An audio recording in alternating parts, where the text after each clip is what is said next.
Ya están publicadas en el registro oficial las reformas tributarias que establecen un incremento de impuestos. Se aplicarán desde enero.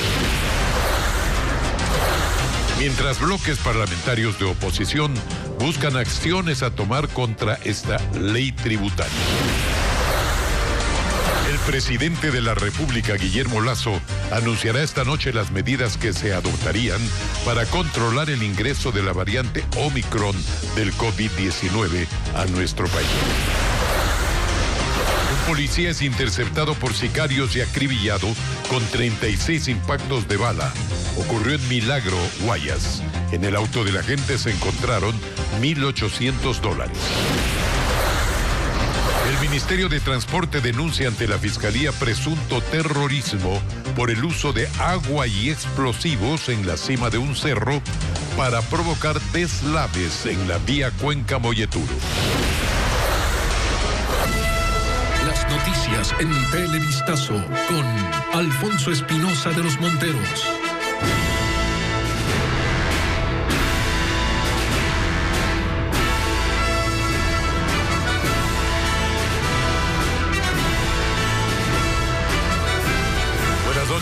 Amigos, iniciamos la semana en Televistazo Estelar y estas son las noticias del día.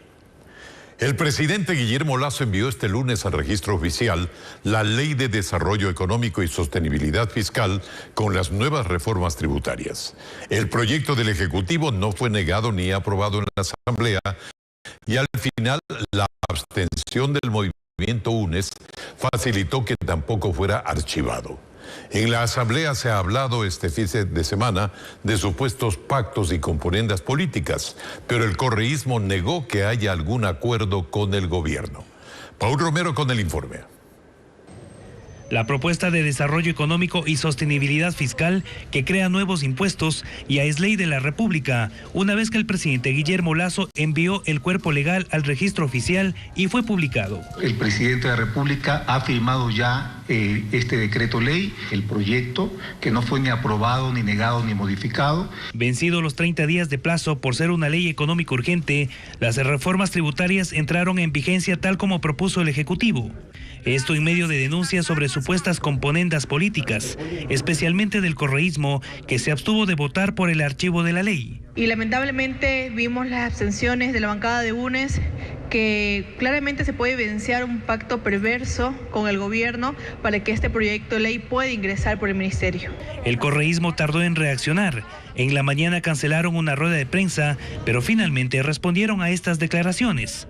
Sus legisladores trataron de explicar el por qué no votaron por la propuesta de Pachacutic para el archivo de las reformas tributarias. Pero nosotros no podíamos votar sobre una ley muerta, estaba negada. Pero según el presidente de la Comisión de Fiscalización, existirían otras motivaciones en el correísmo para su actuación en el Parlamento. Desde el correísmo se pidió desde el cambio de cárcel para Jorge Glass, Alexis Mera, hasta el salvoconducto para María de los Ángeles Duarte para salir a Argentina. Pedir mejores condiciones para el expresidente, ex vicepresidente de la República es constitucional y legal, pero no le podemos permitir absolutamente a nadie que quieran interpretar que nuestra decisión en la Asamblea Nacional tiene que ver con pactos. Porque haber canjeado o pretendido canjear el perdón y mejores condiciones para sentenciados por los delitos de cohecho y sobornos sería impresentable.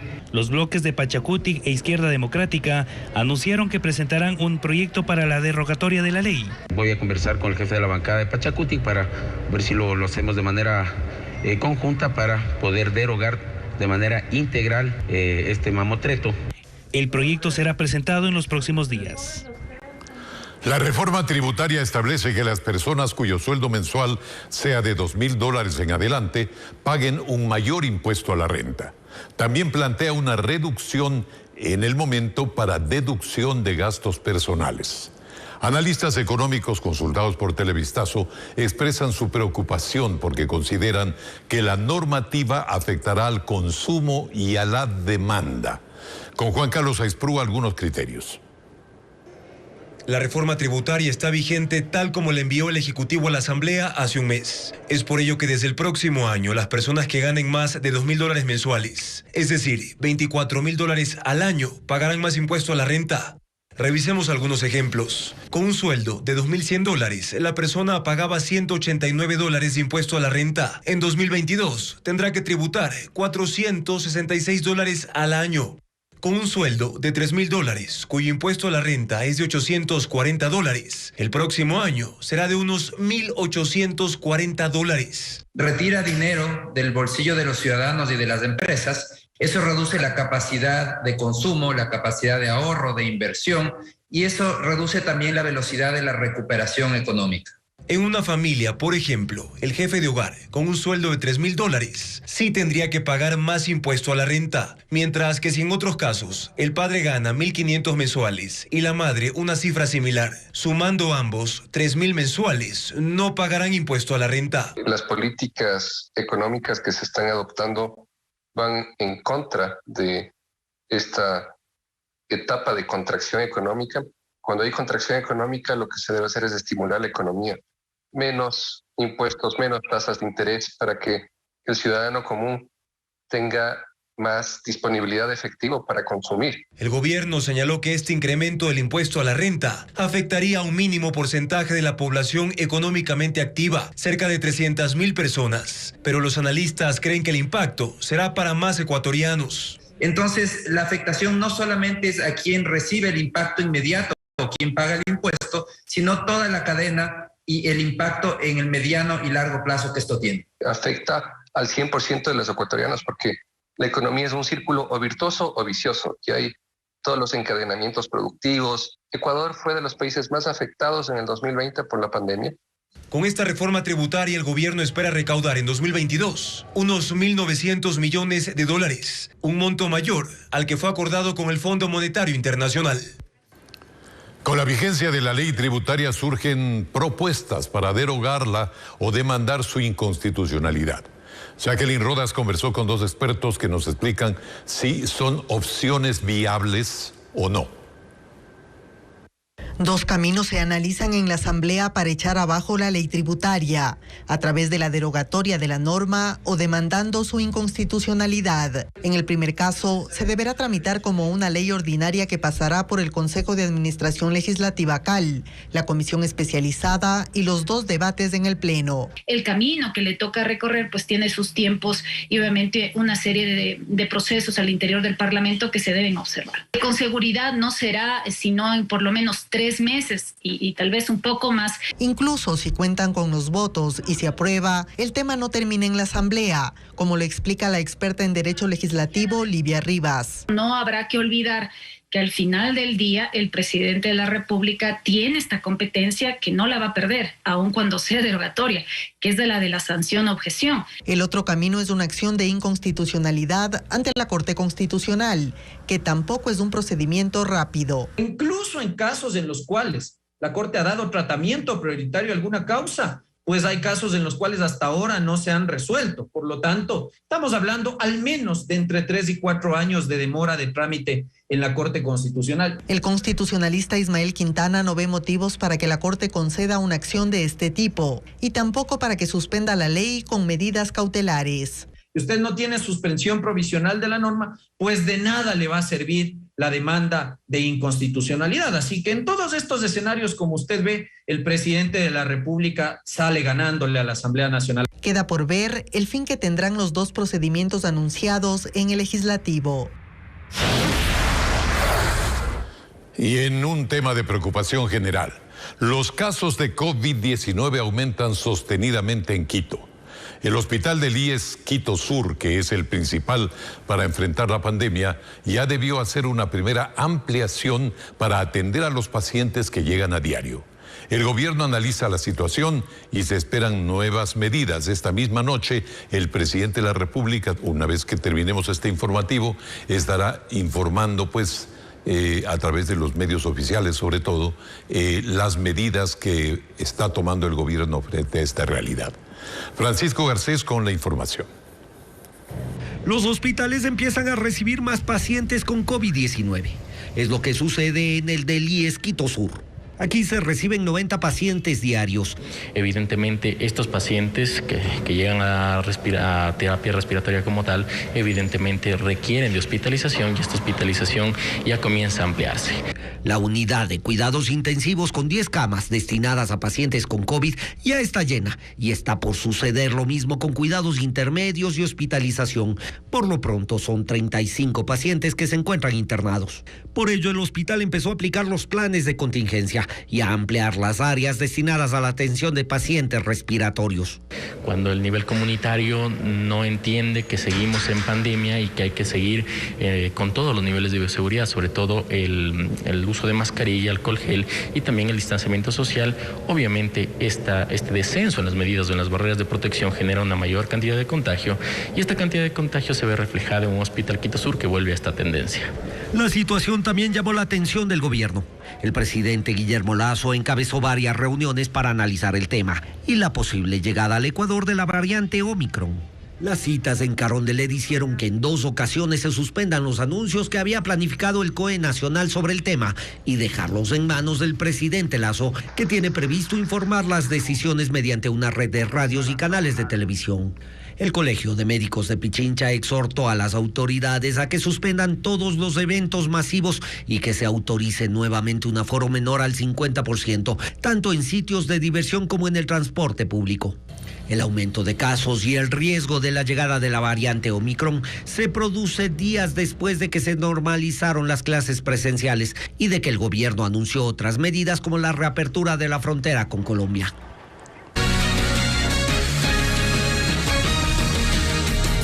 Continuamos. Un policía fue asesinado a tiros minutos antes de llegar a su trabajo en Guayas. El uniformado de 26 años habría recibido 36 disparos. Se conoció que primero laboró en la unidad de antinarcóticos en Guayaquil y luego fue reubicado en el Cantón Milagro, donde fue acribillado. Melino Ochoa nos informa que los delincuentes usaron un fusil en este crimen.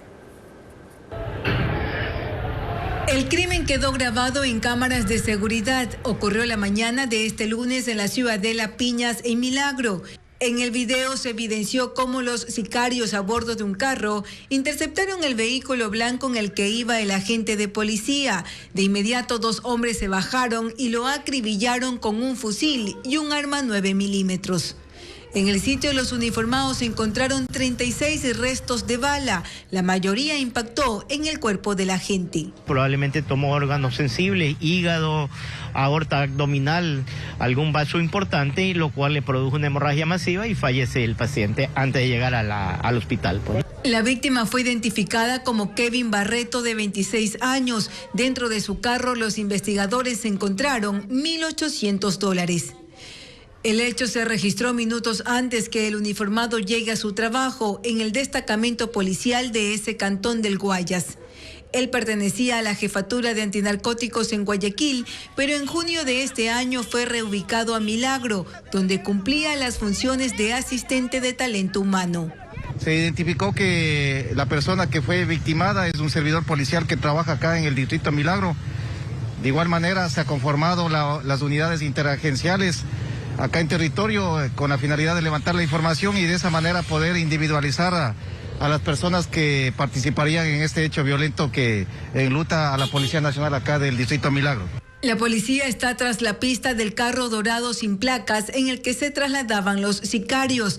Las autoridades no descartan que el asesinato tenga alguna relación con la pugna de poder entre mafias narcocriminales que operan en ese sector. Además, se investiga por qué el fallecido tenía un detenidos. Los operativos se realizan hasta con helicópteros. La violencia también azota a la ciudad de Ambato. En pleno centro de la ciudad, 2 mujeres fueron interceptadas y baleadas por sujetos que se movilizaban en una moto. Nuestro corresponsal, Fabián Villa, nos informa que una de ellas falleció mientras que la otra permanece hospitalizada. Varios amigos trataban de llegar a una casa de salud con 2 mujeres para salvarles la vida, luego de haber sido baleadas por sujetos que se movilizaban en una moto. El crimen ocurrió en el centro de Ambato, a la salida de un hostal. Las características del atentado nos darían a pensar de que se trata de un asesinato selectivo, de una tentativa selectiva. Las mujeres eran trabajadoras sexuales. En la casa de salud se confirmó el fallecimiento de una de ellas. La una tiene impactos de lo que conocemos hasta este momento, 4 impactos de arma de fuego en su cuerpo y se encuentra ingresada este rato en el quirófano para ser valorada por los médicos y una intervención quirúrgica. La otra persona de sexo femenino hace un minuto acaba de ser declarada por los galenos de turno como persona fallecida. Los comerciantes del sector se mostraron preocupados ante el aumento de la delincuencia en esta zona, sumado a la presencia de mujeres que ofrecen servicios sexuales. Hace 15 días, justamente en este mismo sector, un ciudadano también fue asesinado con un disparo en la cabeza. En lo que va del año ya suman 20 muertes violentas en Tungurahua. Fausto Rosero, exdirector de la cárcel regional en Guayaquil, declaró que consumió alcohol fuera del reclusorio antes de estar involucrado en el choque con un carro policial. Además dijo que estuvo realizando actividades deportivas en el pabellón de máxima seguridad junto a los reos. José Carlos Alvarado nos cuenta además que el estado de excepción en las cárceles fue renovado.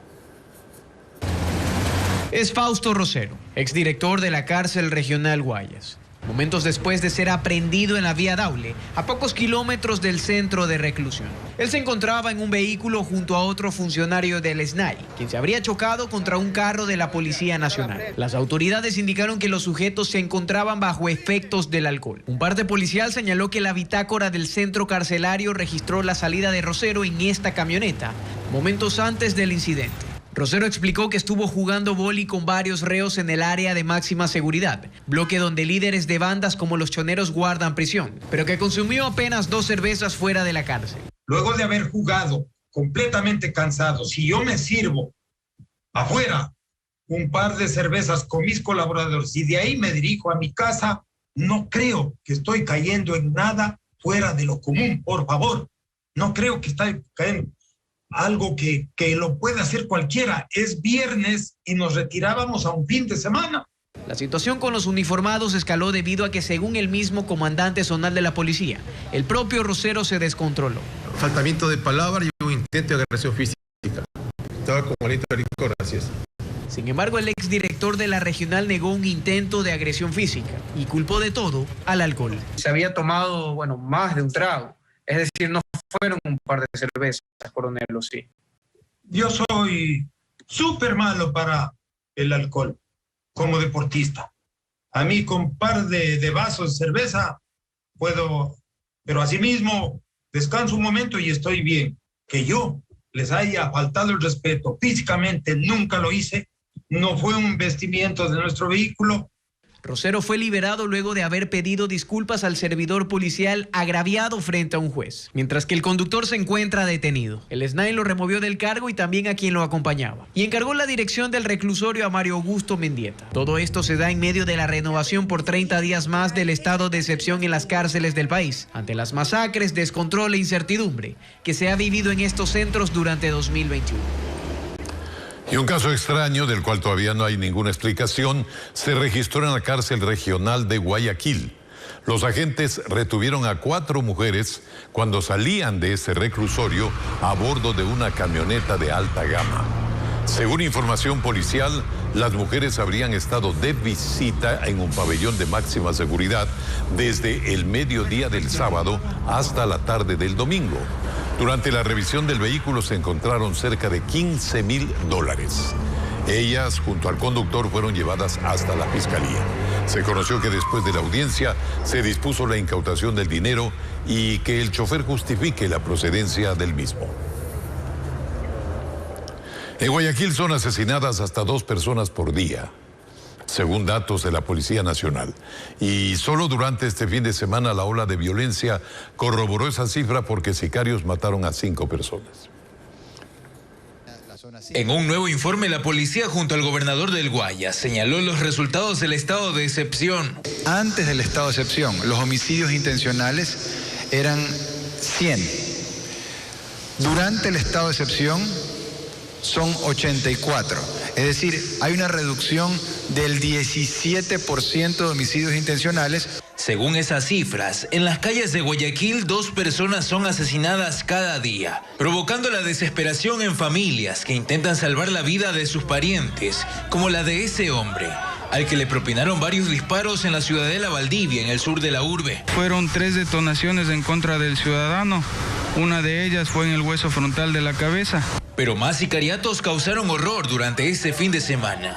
En el Guasmo, 3 personas que estaban reunidas fueron atacadas a tiros. Una de ellas murió y el resto quedaron heridas. Pero además 2 menores de edad que pasaban por el lugar fueron impactados por las balas. Mientras que en el suroeste, en la 42 y el Oro, hubo otra muerte. En este caso, a la víctima le dispararon desde un vehículo. Y en Ciudad Victoria, en el noroeste de la ciudad, se registró un ataque más contra un grupo de personas. Los sicarios dispararon y mataron a 2. Las otras quedaron heridas. En total 5 muertos y 10 heridos, entre ellos menores de edad. Se da esta situación de guerra y estamos luchando y la vamos a ganar, pero tenemos que hacerlo todos unidos. Así ya suman 605 muertes violentas en Guayaquil, Durán y San Borondón, la zona de Guayas más peligrosa.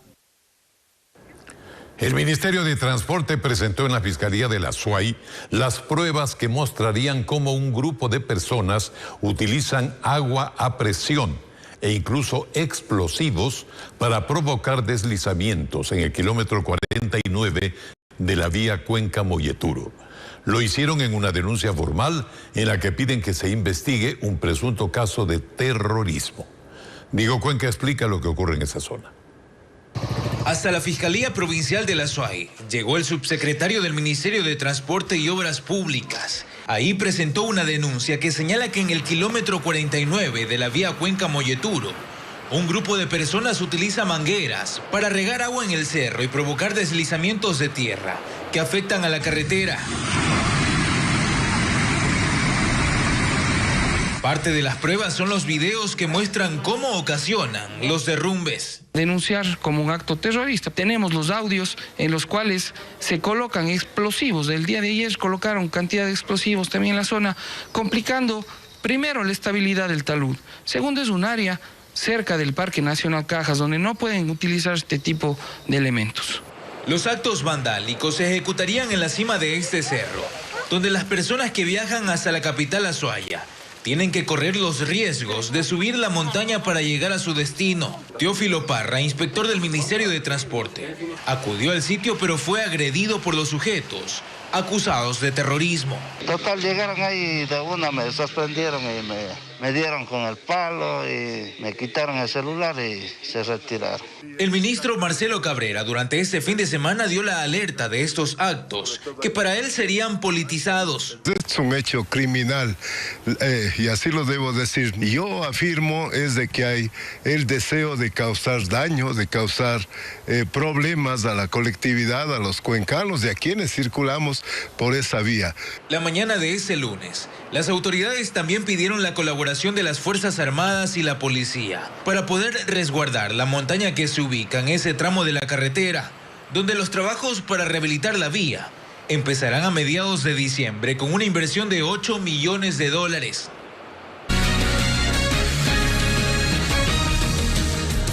La policía ejecutó 15 allanamientos en la ciudad de Tulcán, provincia de Carchi, donde operaba una red de tráfico de migrantes que se presume no solo tenía una logística completa en la frontera norte, sino contactos con disidencias de la guerrilla colombiana y nexos con la banda internacional Tren de Aragua.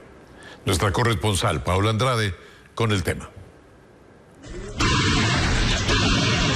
Operaban desde la terminal terrestre de Tulcán en la provincia de Carchi. Allí, 2 redes de tráfico ilegal de migrantes captaban a ciudadanos de nacionalidad haitiana y les cobraban hasta $200 para organizarles el cruce por pasos informales que los conduzcan hasta Colombia. Esa era la cantidad que se cobraba. Ahora, claro, no pasan una sola persona. Eran grupos determinados de personas, de entre 20 hasta 60 personas que pasaban, que ellos lógicamente les permitían entregarles, por ejemplo, la movilización, hotel, chip telefónico. El operativo dejó como resultado 16 detenidos, entre ellos 7 de nacionalidad venezolana.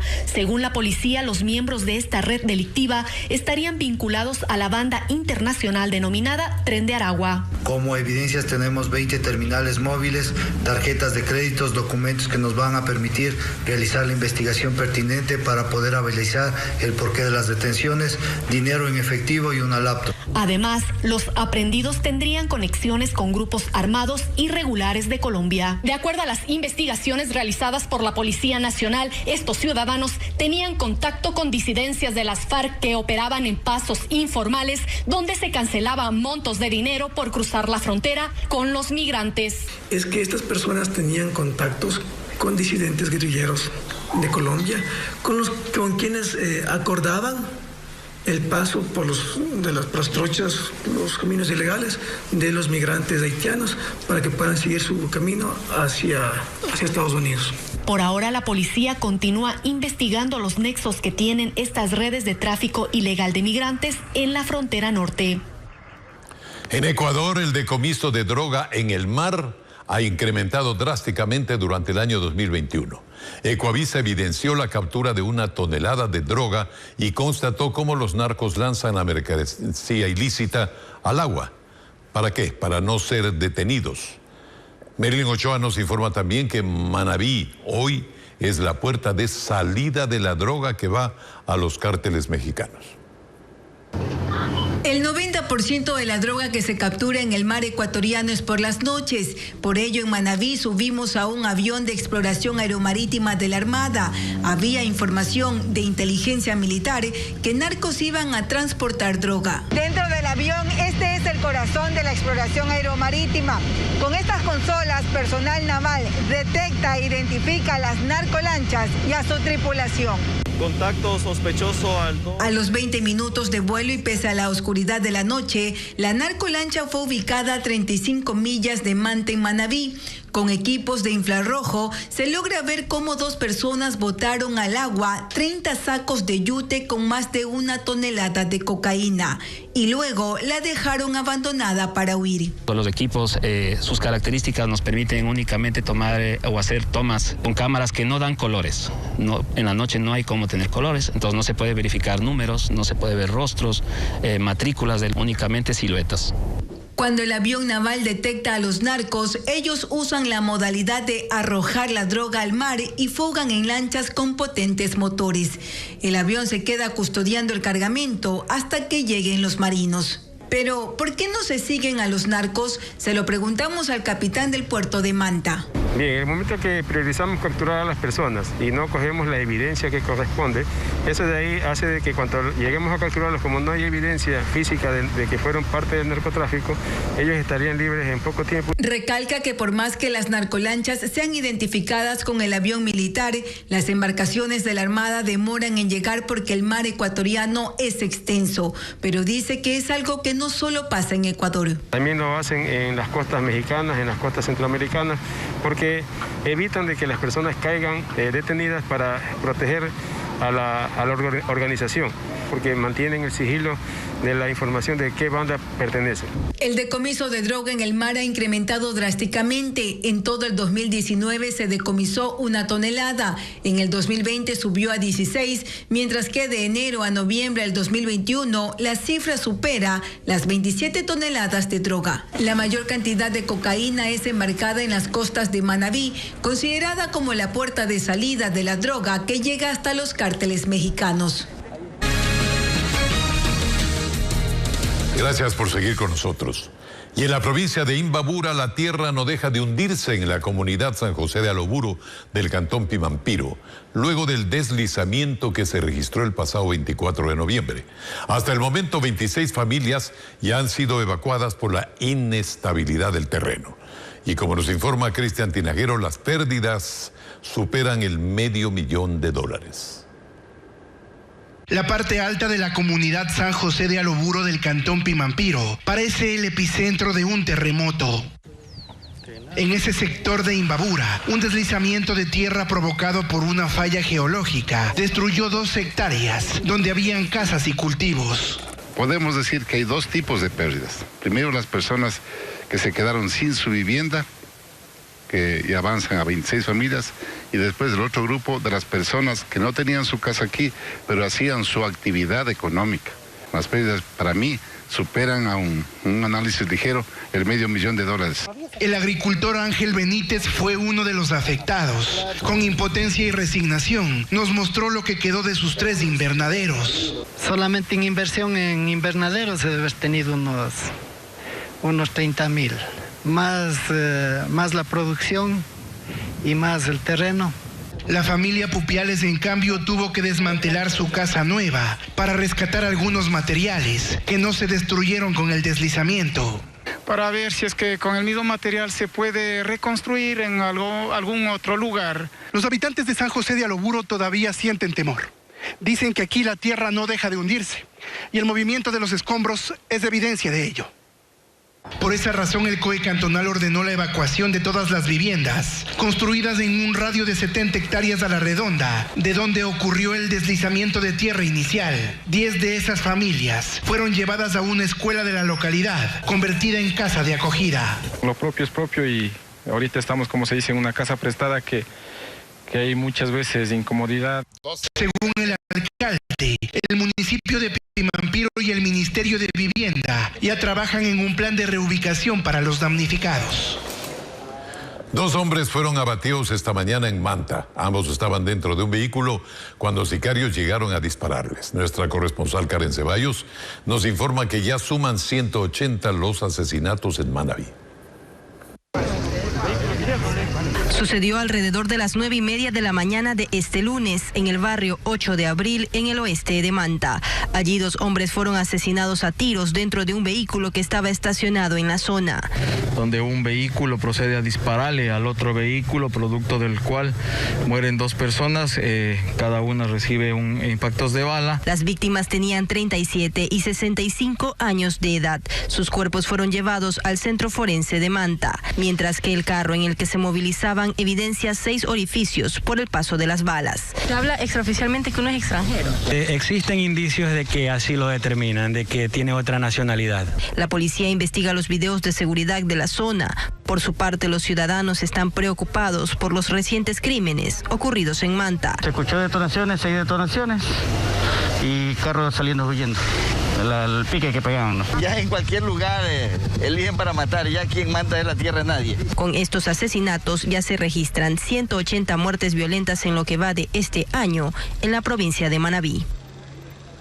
Y en la ciudad de Quito hay otros actos delictivos. Cámaras de seguridad captaron un asalto en la avenida Simón Bolívar de la ciudad de Quito.